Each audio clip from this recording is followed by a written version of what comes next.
We present The Blue Cross, adapted by John Scotney, with Andrew Sachs as Father Brown.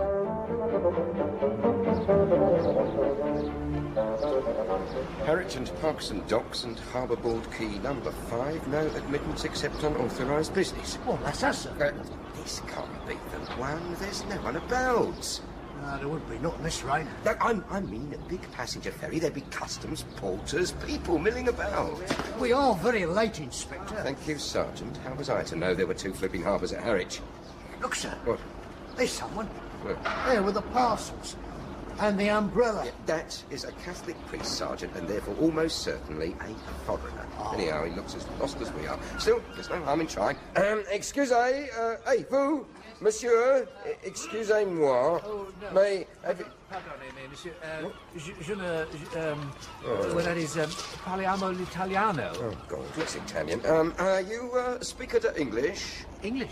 Yes. Oh, yes. Yes, I am English. I thought you were French. Well, now, look, in that case, I wonder if you I'm could sorry, tell I'm me sorry. So where we're in a hurry. Do you know where we can find the ferry boat from Holland? We've got to meet someone off it. Oh, well, yes, indeed. Now, you see that green funnel? Over Green funnel, yes. Yes, over the shed there? Yes. Well, that's yes. it. Oh, right. Thank Oh, you. but I'm afraid you've missed your friend. What do you mean? You see, I think... no, I'm certain I was the last one off. Oh. We docked an hour ago. An hour ago? Oh, this is very quick nowadays. Unlike the last time I came back from Rome this way, it was, yeah. well, oh, it must have been 10 years ago. Yeah, Queen well- Victoria's Diamond Jubilee in 1897. Yes, And the that- next thing you know, we'll all be going by flying machine. Right. Pardon? Now, look, we Pardon? better get to the train station quick. Come on, Sergeant. Sir? Oh, thank you very Train much. station. I was going to go to the...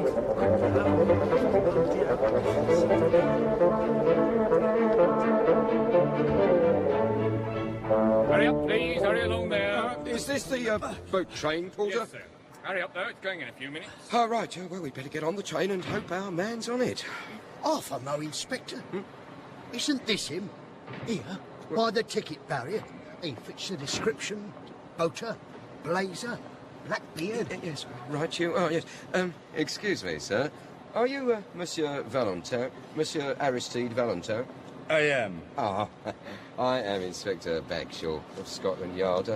I've got my card here. Somewhere or other. This is Sergeant. What did I do with my card? Inspector Bagshaw, you are extremely late. Oh. Fortunately, I managed to be the first off the boat and have been checking the passager. He has not passed. Who exactly looking for, sir? Commissioner? Not commissioner, prefect of police, or to my men, chef. Chef, sir? In France, it does not mean cook, Sergeant. No, the man is called Flambeau. Flambeau? It means the torch. Well, I knew that, yes. His real name, they say, is Duroc. Maybe he has many names. He is a colossus of crime. Indeed, in the Paris underworld, he is all-powerful. I follow him from Paris to Gand to Brussels to Roland. Yeah. I am certain he is on the paquebot. Oh, definitely. All night, all morning, I search the passager. Nothing. But he is a master of disguise, this one. Any particular disguise, sir? Anything, Sergeant. Once he disguised himself as a postbox. Sir? Well, to be exact, he set up a false postbox and hid behind it to await a particular letter. Mostly, though, he is a priest. Priest, of course. It is said he once studied for the priesthood. That priest we saw with the umbrella and the Hang parasol. on, sir. That priest we saw. I just said that, Sergeant. No, sir. Look. What? Here he comes now. Through the entrance. Strike me. Grab him. Arrête, Lou. Arrête. 2 trains. Oh, dear. What is it? Oh, Please. don't speak Oh, no, French, no, eh? please. Don't you, Monsieur Flambeau? Pick up that parcel, Sergeant, and watch out. It looks like a gunsmith. Be careful, please. I've got it. No, sir. No, it's a cross, sir. This man cannot be Flambeau. He is somewhat on the short side, and Flambeau is somewhat more than 2 meters, over 6'4". And he is a magnificent athlete, almost an acrobat. While this gentleman... Yes, I'm very sorry, Your Reverence. Oh, no, please. It's quite all right. What is this, Father? This cross? May I? Oh, yes, please do. Magnifique. Romanesque work. What, about 1160, perhaps? Yes. The silver is worked so, and And these stones, see, Sergeant, they must be sapphires. Uncut sapphires. Nicked, is it? Uncut. North French work? Oh, yes. Yes, you see, it was supposed to have belonged to the Blessed St. Thomas. Aquinas. No, Becket. English martyr, you know. Yes. And yes. as I was coming back to work in London, I was asked to bring it from the papal treasury. It's for the exhibition in Canterbury. You may have seen the advertisement in the Catholic Times. Yes. Here, Father, you must take care of it. Thank you. It is valuable. Yes, thank you. These are, you say, precious stones. Oh, precious. Oh, yes, well, that would be the word. Precious. Yes, now, my train. You must excuse me. Thank you. Goodbye. Au revoir. Thank you. Bon voyage, Thank you, Father.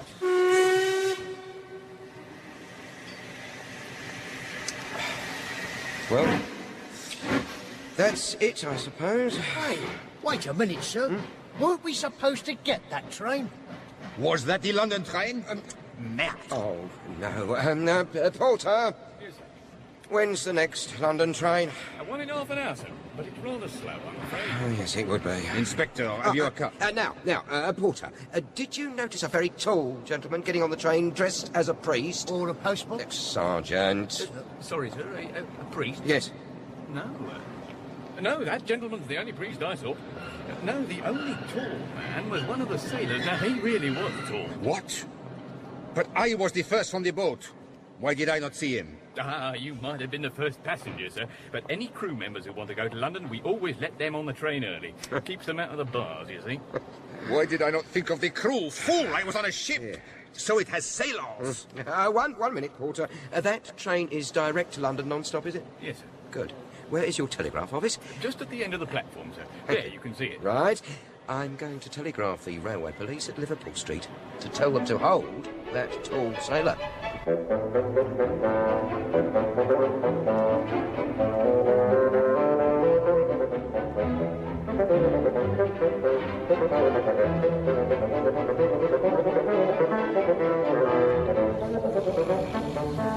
At last, Liverpool Street Station.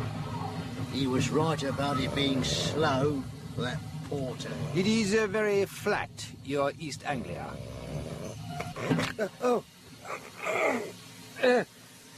Well, we'll soon know if they got him. Oh, no. No! What is it? What shall we do Yes, with it? all right, thank you, Sergeant. That must be the whole crew that constable's got there. They don't look very cheerful, do they, Inspector? Constable? Yes, sir. I'm Inspector Bagshaw. All present and correct, sir. What on earth is going on here? I only wanted one sailor, not all of them. Yes, sir. Well, we weren't quite sure which one you wanted, sir, so we thought it best to hold them all. I mean, none of them exactly fit your description. I mean, they're none of them what you call tall, are they? No. Sir. Did any tall man get off that train? No, sir. Well, I'll tell a lie. There was one very tall gentleman, but he wouldn't be. You won't believe this, sir, but he was a Roman Catholic priest. Tell me about this priest. Well, it was funny. Ridiculous, really. He was, like I said, very tall, and with him was this short, Plump? yeah, little priest. Frankly, sir, I think the short one was a bit, you know... Simple. Yeah. He got into a terrible muddle with this brown paper parcel and his big umbrella. He dropped one parcel looking for his ticket. Worried him, it did. He burst open. And this Blue cross in it. Yes, sir. That's when the tall one appeared. Came to the little one's aid. A nice gentleman, French, I think. They went off together. I didn't see which way they... Oh. He changed. On the train? Before... You can dismiss your naval review, Constable. Yes, sir. Move along there. I think I need a nice cup of tea. Monsieur Valentin? Tea? No. But perhaps a cup of coffee? There's a tea room in the railway hotel, sir. Yes, very well, Sergeant. Lead the way.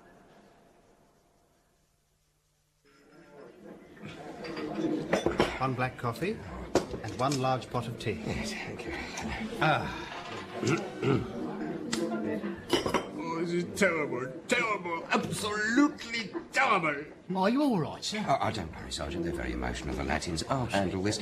Come now, Monsieur Valentin. We'll find him. The Metropolitan Police, finest police force in West... Find him? Who? Flambeau? Oh, he's always escaping. No, I was complaining it was the coffee. In France, they warned me about English coffee, but this is unbelievable. I put sugar in, it still tastes awful. Well, sir, you should have had tea. When in Rome, eh? Warm the pot, let it stand 3 minutes, put the milk in first. And now the tea. And finally, exactly 1.5 teaspoonfuls of sugar. Stir. And, cheers. Oh, it's terrible, terrible, absolutely terrible. It's poisoned. I don't think so. When you were putting the sugar in, I noticed... Waiter! Sir? I want you to taste the sugar in that bowl. Sir? Go on, taste it. Salt. It's salt. I'm most terribly sorry, gentlemen. May I just check? Yes, yes. There's sugar in the salt cellar. Oh, well, I demand to know who's responsible. You know, I do believe it must have been those 2 clergymen.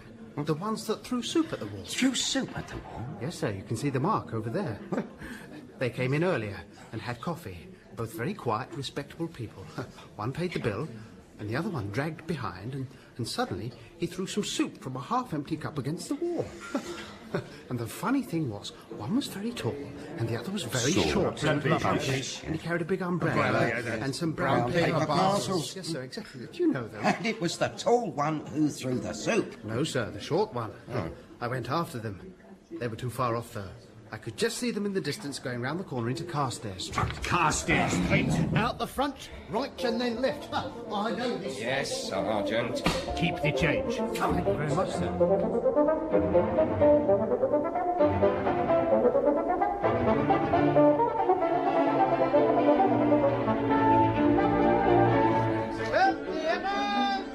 Get your pairs here. Here we are, Carstairs Street. But they must have left half an hour ago. Somewhere a man must begin. Look carefully. Who knows? Perhaps some oddity that might have caught the eye of the pursued might also catch the eye of the pursued.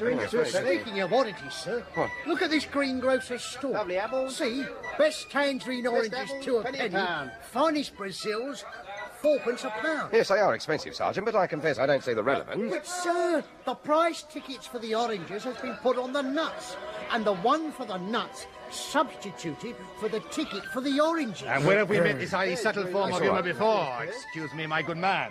Yeah? There are 2 price tickets wrongly placed on your stall. I ask, is there some connection between these nuts and oranges? And 2 clergymen, one tall, the other short? What? Oh, I didn't notice that. There. As for those clergymen, I don't know what you got to do with them, but if you're one of their friends, you can tell the short one I'll knock his block off if he upsets my apples again. Yes, I'm Inspector Bagshaw. Here, my card. Well, is it something? And never mind. What's this about upsetting your apples? It's not a police matter, Inspector. Huh? If you ask me, that little parson was drunk. He knocked over all my apples. Did you see which way they went? Sergeant, yeah, they excuse took me, one did of them, you... yellow horse omnibuses over there. They must go to Hampstead. It was just leaving, that's why I didn't catch them. And so, shall we take one of those buses? Well... Come on, Inspector. Wouldn't it be better to take the motor taxi, sir? It's 4 times as quick. Besides, I've never been in a... Right. If only we knew where we are going. If you know where a man is going, get in front of him. But if you want to guess what he's doing, keep behind him. Here, we'll go upstairs. I'm afraid it's not the time of year for an open bus stop. I'm sorry. All we can do is to keep our eyes skinned for some strange thing. What sort of strange thing, sir? Any sort of strange thing.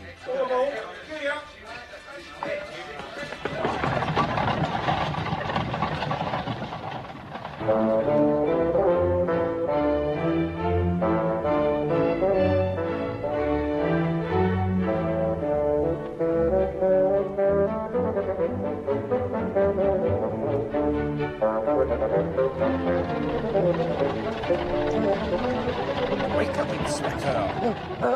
Oh, I'm sorry, I dozed off it. Oh, it's a little bit cold one tonight. We will have, I think, very soon one of your famous London fogs. Yes. This journey seems to have lasted for hours. That last place, the draggled taverns, the dreary scrubs, it seemed it was the end of the universe. No, sir, Camden Town. Look, they're lighting the gas. 5 and 20 to 5. Oh, yes, yes. The nights really are drawing in now. What with the fog in the dark, we won't be able to see a thing soon. It's all right. Look! Look there! That restaurant place where the lights were lit. Our cue at last. The broken window. Stop the bus driver. Sir?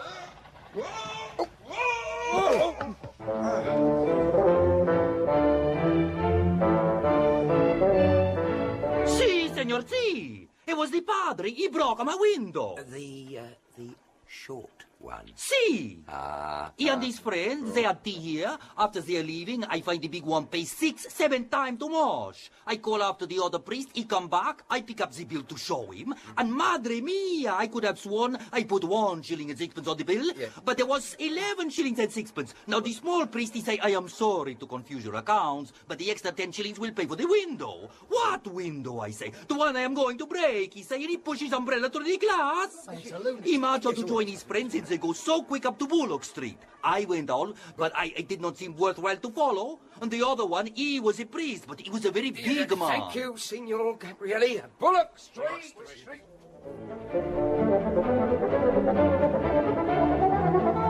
It's here. No, Bullock Street is here. Bullock Street? Yes, Bullock Street, yes. Well, there we are. This is it. Bullock Street. Dead as a dodo. Yes, well, what do we do now? I am flummoxed. I think it's time for another of your brilliant intuitions, sir. I'm afraid, Inspector, I too am flummoxed. In that case, gentlemen, might I suggest that we try more routine police methods? Huh? We could make inquiries. How so? Well, we could ask in this shop here. Yes. Well, it's a good idea, Sergeant. Yes. Good thinking. Well, now, leave this to me. Oh. Can I help you, gentlemen? Yes, good evening, madam. We are police officers. Here is my show the lady your warrant card, Sergeant. Now, in pursuit of... If you've come about the parcel, I've sent it off already.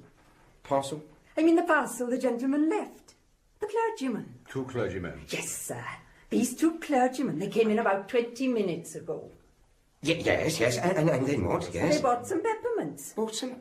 Anyway, a few minutes later, one of them came back. Have I left a parcel? Well, yes. I looked everywhere, but I couldn't see one. So he says, never mind, but if it should turn up, please post it to this address. And he left me the address and a shilling for my trouble. Well, sure enough. I thought I'd looked everywhere, but I found he had left a brown paper parcel. So I posted it, somewhere in Canterbury. But as the thing seemed so important, I thought perhaps you police had come about it. Well, so we have. Have you any idea which way they went, the clergymen? Oh, yes, sir. The one that came back. I should think he was up from the country, a bit slow, you know. Yes, a bit simple. He asked me the way to Hampstead Heath. Straight up there, I said. But you want to be careful, what with the dark and this fog. And the rain. Yes, I must, he said. Got me to draw him a map, show him the best way across. Then he dashed off and forgot it. Oh, look, here it is. Oh, that's funny. I don't remember that cross on it. You see that little cross? Extraordinaire. That is funny. Yes, it is. Thank you. You have been most helpful. I'll take the map, if I may, madam. Thank you. Good night.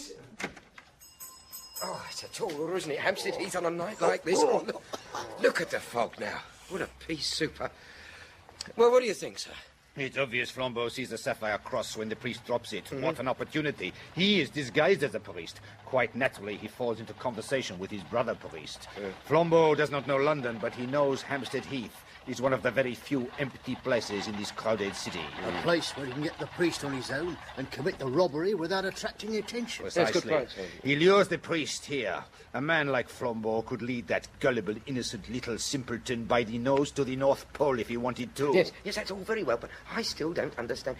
The soup on the wallpaper, the apples, the broken window. And what about the cross on the map? The cross! Let's make our way to the place marked at once.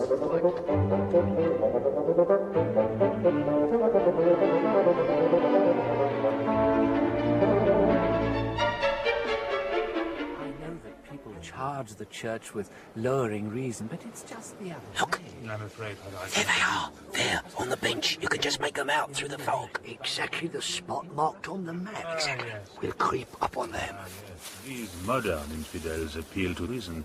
But who can look at those millions of stars and not feel that there may well be wonderful universes above us where reason is utterly unreasonable? No. No, reason is always reasonable. And alone on earth, the Church makes reason really supreme. Alone on earth, the Church affirms that God himself is bound by reason. Yet who knows if in that infinite universe No. Reason and justice grip the remotest and the loneliest star. You can imagine any mad botany or geology you please. Think of forests of adamant with leaves of brilliance. Think the moon as a blue moon, a single elephantine sapphire. But don't fancy that all that frantic astronomy would make the smallest difference to the reason and justice of conduct. On plains of opal, under cliffs cut out of pearl, you would still find a notice board, "Thou shalt not steal." So, you know, little priest. Well then, you had better hand over the sapphire cross. No. We are all alone here. I could pull you to pieces like a straw doll. I'm sure you could, but you see, I don't have it. I left it behind in the sweet shop. Eh? You remember I went back to ask if I'd left a parcel? Well, I hadn't, but I did then, if you see what I mean. I don't believe you. Give me those parcels. Ça suffit, Flambeau. Pour les mains. J'ai un pistolet. Sacré nom d'ami. Valentin, qu'est-ce que vous faites ici? Right, stay where you are, both of you. Well, well, my little bumpkin. It seems you are remarkably fortunate. Who could have expected the head of the Paris police here? Well, as a matter of fact, I rather expected him. Put away that gun, will you, Monsieur Valentin, please? That's not our way in this country. What do you mean you expected me, Father? Well, I recognized you from the newspaper, so I realized you must be pursuing someone. And then this gentleman, only I wasn't sure, and it would never do to make a scandal against one of our own clergy. I had to test you, Monsieur Flambeau. Pardon? Is a man generally makes a small scene if he finds salt in his coffee? If he doesn't, he has some reason for keeping quiet. I changed the salt and sugar. You kept quiet. Yes. A man usually objects if his bill is 6 times too large. If he pays it, he has some motive for being unnoticed. I altered the bill. You paid. And what about the soup and the apples? The window? Ah, well, Mr. Flambeau would not leave any tracks for you to follow, so somebody had to. But, as a matter of fact, another part of my trade, too, made me sure you weren't a priest. What? You attacked reason. That's bad theology. Priest, I salute you. And now, monsieur, adieu. Tally ho! I see it! God, what a jump! Quick after him, Sergeant! What a jump! I'll bring him down. No, Valentin. No gunplay. Sergeant, go that way. I'll go this way. Valentin, you stay there. Fools! I had him in my... Still, after all, perhaps I could not wish to have shot the famous Flambeau. Oh. Tell me, priest, what made you suspect him? Oh, well, there was a little bulge up the sleeve of his cassock. Ah, I thought the spiked bracelet. Oh, Dieu. Oh, la, la, la, la, la. How in Tartarus did you ever hear of this spiked bracelet? Oh, one's little flock, you know. Well, when I was a curate in Hartlepool, there were 3 of them with spiked bracelets. Yes. You know, a man who spends half his time hearing confession is unlikely to be unaware of human evil. Yes, perhaps it's you, police, who are the more innocent. Your duty is to arraign men in the public court before a judge. Mine is to absolve them in the sealed secrecy of the confessional before the highest judge of all. And naturally, they conceal their evil deeds from you. To me, they tell them. Ah, here's the inspector. Oh, are you hurt? Are you hurt, Inspector? Twisted my ankle. Oh, just Sit down. Yes, please, yeah, come Oh, sit down. Oh. Oh, that's better. Oh, this fog. We'll never get him now. Sir, I'll have to make a report on this. I'll need your name. Just give me... well, yes, of course. Notebook. It's Brown. Where's my J. notebook? Brown. It's Father Brown. Of course, I suppose that's... Damn it. I say... What? Have you... Well, I seem to have... Look, my umbrella. Well, I can't find my notebook. Dear. Can I borrow your chance? notebook? See my umbrella. In The Blue Cross by G.K. Chesterton, the part of Father Brown was played by Andrew Sachs. Flambeau, Olivier Pierre. Bagshaw, Bill Wallace. Sergeant, Alan Thompson. Lady Shopkeeper, Ellen McIntosh. Restaurateur, Trader Faulkner. Valentin, John Abineri. Constable, Trevor Nichols. Porter, Graham Blocky. Waiter, Robin Summers. The Blue Cross was adapted by John Scotney and directed in Bristol by Alec Reed.